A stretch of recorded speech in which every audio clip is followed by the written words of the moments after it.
龙年大吉。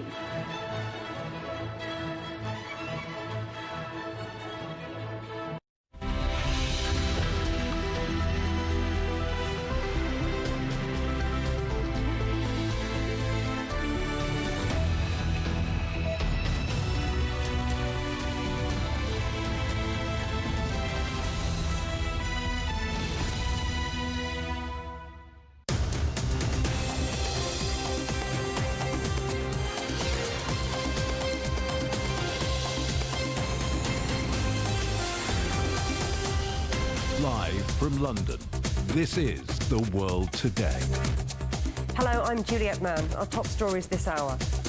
Rafah bombarded. Israel frees 2 hostages as it launches attacks on the southern Gazan town, the last refuge for more than 1 million displaced civilians. Life-saving efforts. The United Nations Palestinian Relief Agency asks for EU funds to keep delivering aid to Gaza. Poland's Prime Minister visits Paris and Berlin as the 3 EU members seek greater unity on defence and security. And Alexander Stubb is Finland's next president, tasked with steering the Nordic nation's foreign and security policy as the newest member of NATO.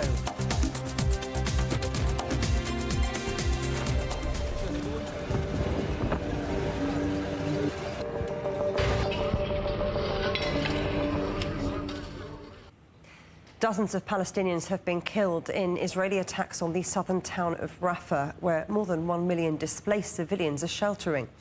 Israel says 2 male hostages were rescued in overnight raids there. Both men are said to be in good health.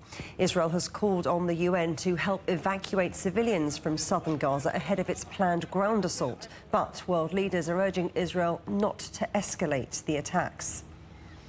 I'm especially concerned by the recent attacks on Rafah, where the majority of Gaza's population has fled from the destruction to the north.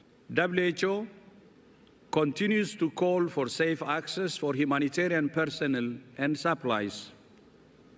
We continue to call for hostages held by Hamas to be released, and we continue to call for a ceasefire. Our correspondent Noor Harazin is in Rafah. Noor, what have you been seeing there over the past few hours?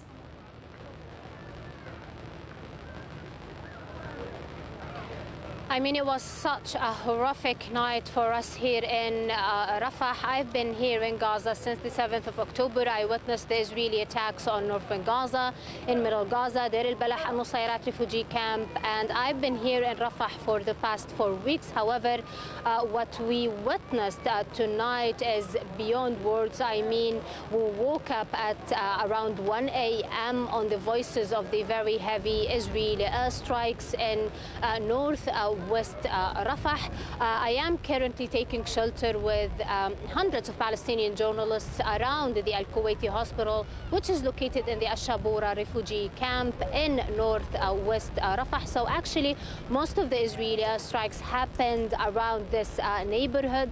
One of the homes that was targeted is just 50 meters away from my current location, from where I'm standing now. So yes, it was a night of intensive Israeli airstrikes on Rafah. The Israeli planes targeted several homes, mosques in the Ash-Shabura refugee camp, Musabbih area, Al-Zuhur neighborhood, the Al-Tayyara neighborhood, and all of these areas are densely populated areas filled with not only its residents but also displaced people who came from northern Gaza and from middle Gaza seeking shelter.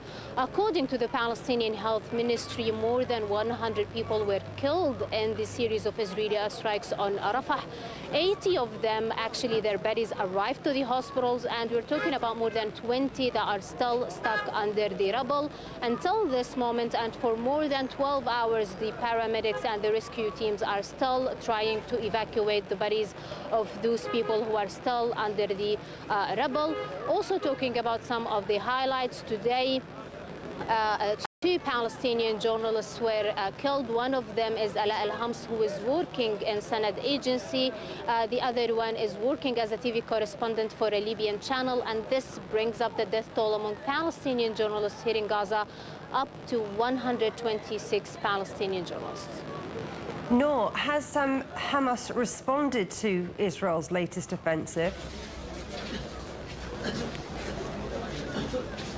Well, yes, there was this statement from Hamas that was published on the social media platforms since the very early hours of this morning. In the statement, Hamas, and I quote, they said in the statement that Netanyahu's government is a terrorist government and they are committing genocide in Rafah. In the statement also, Hamas put responsibility on the American administration and on the American President Biden. They also said in the statement that Israel is now totally ignoring the orders of the International Court, and at the end of the statement, they called upon the international community and the Arab and Muslim countries to intervene and stop this Israeli war on the Gaza Strip. Noor Harazin in Rafah, thank you very much. Well, let's speak now to Associated Press correspondent Elena Bekatoros, who's in Jerusalem for us. Elena, what more have we heard from the Israeli military about their operation in Rafah?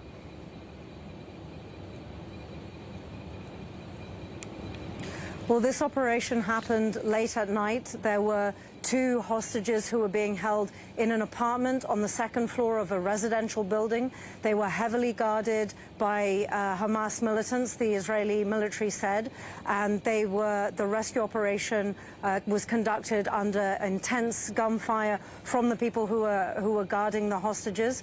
The Israeli military spokesman described the operation earlier today. Here's what he had to say. מרגע הפריצה באש לדירה, לוחמי הימ"מ. This is an operation we have been preparing for a while. The necessary preparations had been made, and we have been waiting for the conditions that would allow it to be carried out. Early in the morning, at 1:49, the Special Forces broke into a building in the heart of Rafah. There, on the second floor, Luis and Fernando were held by armed Hamas terrorists who were in the building and terrorists who were in the neighboring buildings. Now, these are the second and the third hostages who have been rescued by the Israeli military since the start of the war. There are around 100 more people believed to still be held in Gaza and believed to still be alive. And there is a lot of pressure on the Israeli Prime Minister and on the government here in Israel to ensure that they return home safely. Here that US President Joe Biden spoke to Israel's Prime Minister Netanyahu overnight. Tell us about the latest diplomatic efforts to stop the fighting and to secure the release of more hostages.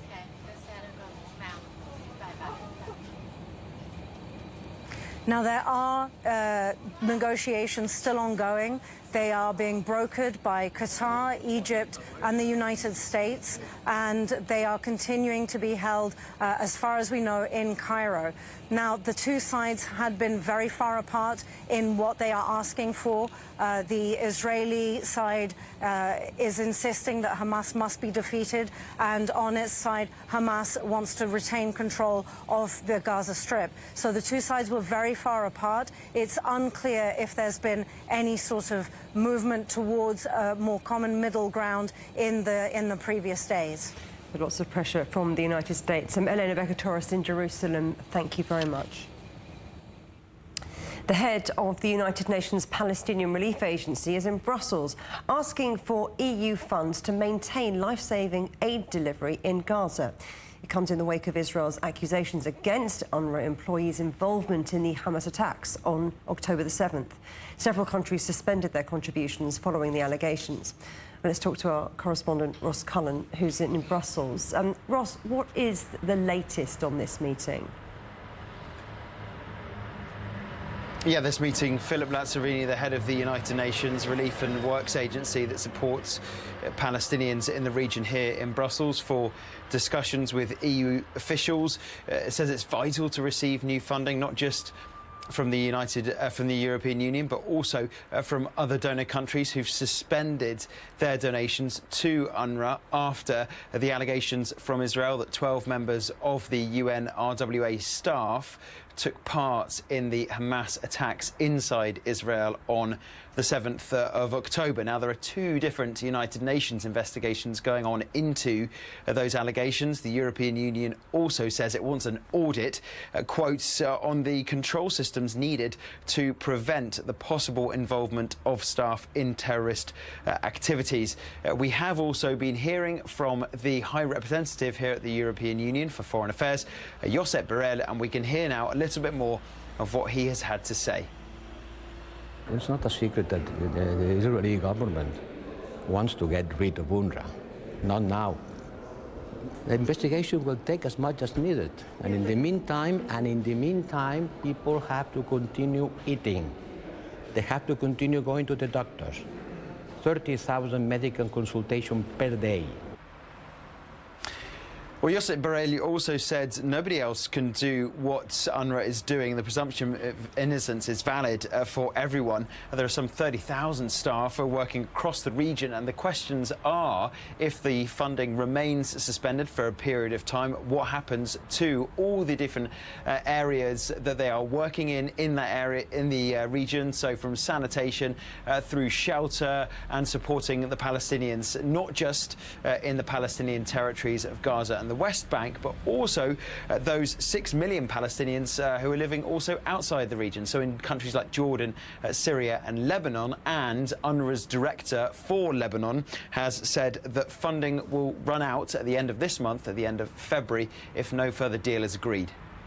Ross Cullen in Brussels, thank you for that update. The Dutch government says it will appeal a court order to halt the export of F-35 fighter jet parts to Israel. The ruling was made over concerns that the parts are being used in violation of international law as part of the Israeli military campaign in Gaza. The Netherlands government says F-35s are crucial for Israel to protect itself from threats in the region. US Defense Secretary Lloyd Austin has transferred duties to his deputy after being hospitalized for the second time in a month. The Pentagon says Austin is in intensive care with an emergent bladder issue. He had been due to leave for Brussels on Tuesday for a meeting to coordinate support for Ukraine. Last month, Austin was hospitalized to treat prostate cancer. A report by the Munich Security Conference says people see migration through war and climate change as the biggest threats facing the world. It also found there are growing concerns about cyber attacks and the impact of artificial intelligence. The report says 2024 will be characterized by a downward trend in world politics, marked by an increase in geopolitical tensions and economic uncertainty. There is no alternative to the partnership between Europe, NATO and the US where security is concerned. That was the message from Poland's Prime Minister, speaking at a joint press conference with French President Emmanuel Macron. Donald Tusk is visiting both France and Germany on Monday, hoping to boost security and defence ties. Tony Watermans in Paris. Tony, good to see you. Now, Donald Tusk has met France's President Macron at the Élysée Palace. What's been said? Well, this meeting is really about rallying the EU around collective defense and support for Ukraine as the country is about to enter its third year of conflict with Russia. And of course, there is this heightened sense of urgency around these issues because Europe is staring down the very realistic possibility of a second Trump term. The former U.S. president and current GOP frontrunner suggested over the weekend that he would allow and encourage Russia to do what it wants to EU member nations that aren't meeting their defense spending obligations, which has sent a shiver down the spines of many of the leaders here in Europe. So this is something that they're going to be talking about in that press conference. Neither Donald Tusk nor Emmanuel Macron named Trump straight out, but they alluded to this. So as you mentioned, the Polish Prime Minister saying that there is no alternative to this cooperation between the U.S., the United States and NATO, and also Emmanuel Emmanuel Macron drew this link between European defense security and the conflict in Ukraine, saying that by providing this strategic equipment and these munitions to Kyiv, that Europe is in fact building up its own industrial and military base itself, kind of alluding to the fact that if we do this, we will have the capability to defend ourselves if the U.S. is not going to do it for us. And just to highlight that point even more, in Germany today, there was a groundbreaking ceremony on a new ammunition production facility. So really this idea that if the U.S. isn't going to come to our defense, we need to be able to defend ourselves. So maybe you can tell us a little bit more about the foreign ministers who are also in Paris from this so-called Weimar Triangle group of France, Germany and Poland.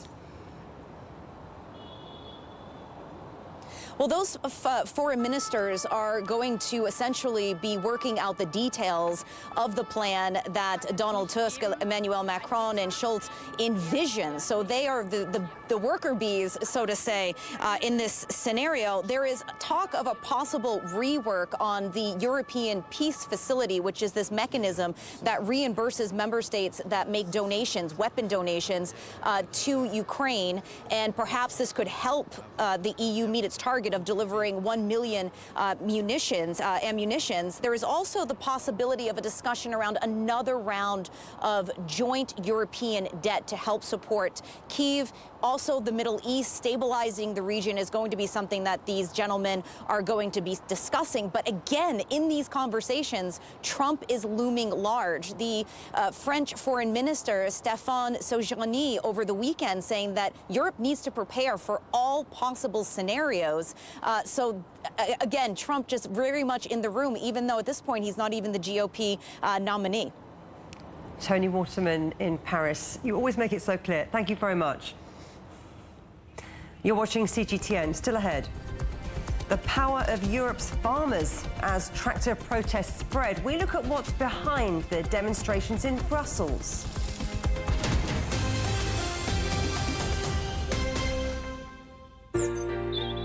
Ever wondered what's the difference between a bear and a bull market? Where are the cash cows? And who are the lame ducks? And what exactly are black swans? Grey rhinos? And unicorn companies? Make sense of it all with Global Business, only on CGTN. I think it should be more global cooperation. I would like to hear more the voice of the developing countries. Globalization has lifted more than 1 billion people out of poverty. The green transition has to happen. It's a necessity. Well, China and the United States are important powers in the world. What unites us is much more than what divides us. And I believe China is committed to this agenda. Join me, Juliet Mann, to set the agenda at these times every weekend on CGTN.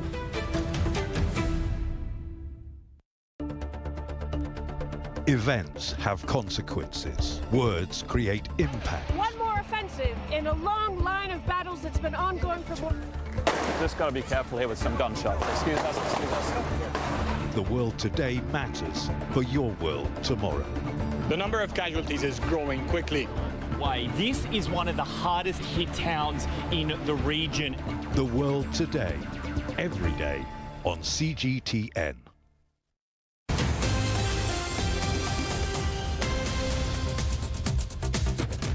Welcome back. A reminder of our headlines.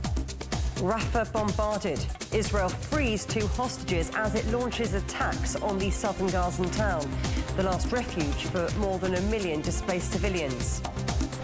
The head of the United Nations Palestinian Relief Agency is in Brussels to ask for EU funds to keep delivering aid to Gaza.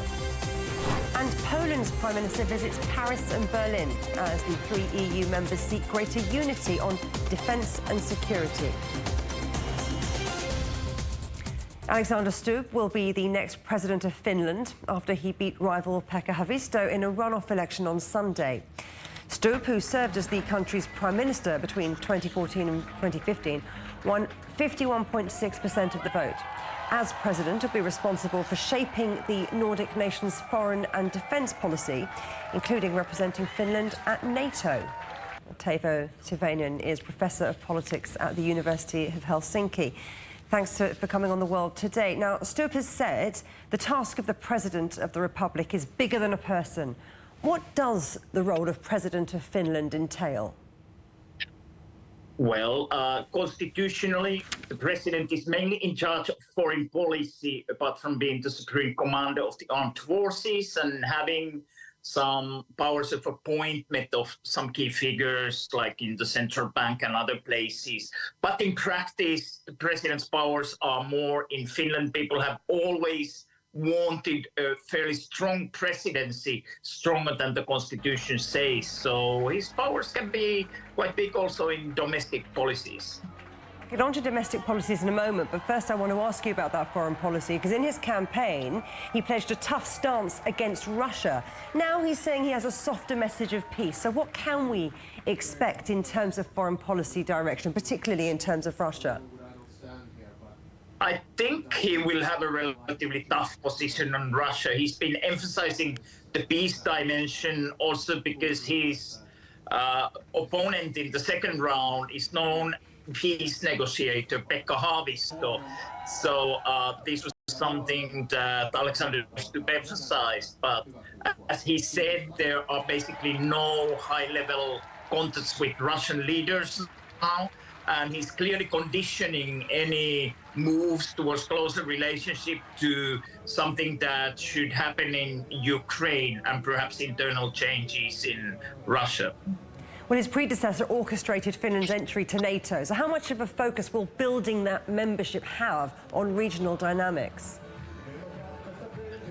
Quite a bit. I mean, Alexander Stubb is probably much more NATO-oriented person than the current president. So Finland is, now that Finland joins, and Sweden is very likely to join very soon. Baltic Sea region will mostly consist of NATO countries, and according to whom you ask, it might increase tensions for Russia on this border, and also perhaps more security for countries who join NATO because of the 5th article of NATO. This has been the main argument in places like Finland and Sweden, that we get the protection of the nuclear umbrella through the 5th article of NATO. There are issues to tackle at home too, aren't there? With racism scandals, disputes over workers' pay, conditions. So what can we expect from the new president domestically? Let's see. He comes from the Prime Minister's centre-right party that has had a fairly aggressive line against trade unions and workers' rights. The president in Finland traditionally tries to distance himself from his or her previous political party. And Alexander Stubb in the campaign took some distance from the more hardcore right-wing economic positions of the governing party. It remains to be seen how he manages to do that now that he is president, or president-elect for the time being. Professor Teivainen from the University of Helsinki, thank you very much.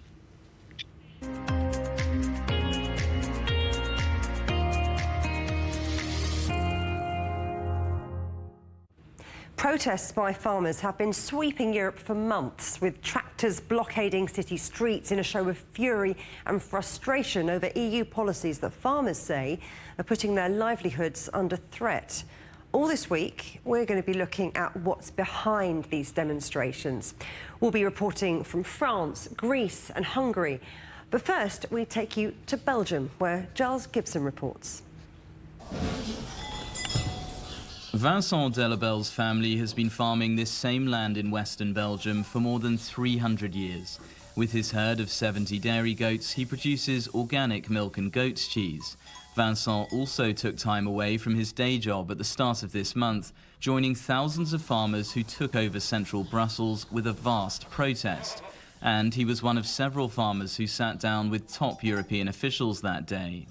I would say that we have been listened. It was really thanks to very high pressure from the protest, both here in Brussels, but all in the country and even all around Europe at the same time. This was really important for us to be listened. It opened the doors, but now we really ask for concrete actions. Vincent admits that his industry does have to change as well, saying relatively small farms like his are leading the way in adapting to climate change. This peaceful farm feels a long way away from the noise and the colour of the recent protests in Brussels. But farmers like Vincent say that their protest movement is just starting, that their dissatisfaction has been building up for many years now. The recent demonstrations have forced EU officials into almost immediate concessions, such as dropping plans for new restrictions on the use of pesticides. The months ahead will not be easy. But I think we have an important opportunity now. It is clear to everyone in this House that our agri-food sectors, beginning with the farms, needs a long-term prospect and a willingness to listen to each other and to look for common solutions. We need to avoid the blame game and to find solutions for problems together. The challenge in finding those solutions is that different farmers in different countries have different demands. For Vincent in Western Belgium, the EU's trade talks with Mercosur, made up of South American countries such as Brazil and Argentina, are top of mind. Mercosur, EU-Mercosur free trade is a very big threat for us because it would mean a lot of imports of very cheap meat and feed that are not produced with the same norm and the same standards as what we are doing. It would be a very unfair competition for all farmers and putting more pressure, on the prices and on the availability in the supermarkets as well. So this must be stopped. So if the farmer protests rumble on into the summer and closer to the European elections, EU officials shouldn't kid themselves. They're negotiating with a group of people who measure out their time in seasons, not days, who often have a connection with their land and livelihood that goes back centuries. Giles Gibson for CGTN in Western Belgium. Police in India have blocked all major roads to New Delhi to try to prevent farmers from marching on the capital. The farmers are demanding better crop prices, something they were promised 3 years ago. Protest leaders are holding talks with the government on Monday to try to resolve the dispute. National elections are only months away. And more than a fifth of the world's migrating animals are at risk of extinction because of climate change and human activity. A landmark United Nations report studied more than 1,100 species and found nearly half showing population declines. Dozens of species have become more endangered in the last 30 years. The report urges governments to avoid disrupting habitats and migration paths when installing infrastructure. The headlines again. Rafah bombarded. Israel frees 2 hostages as it launches attacks on the southern Gazan town, the last refuge for more than 1 million displaced civilians. The head of the United Nations Palestinian Relief Agency is in Brussels to ask for EU funds to keep delivering aid to Gaza. And Poland's Prime Minister visits Paris and Berlin as the 3 EU members seek greater unity on security and defence. And that's the world today. Thanks for watching. There's more news on CGTN Europe's channel on the Telegram app, or scan the QR code on the screen to get stories and updates sent direct to your phone. We're back with more news at the top of the hour. Coming up next, it's World Insight with Tian Wei. For now, from all the team here in London, goodbye.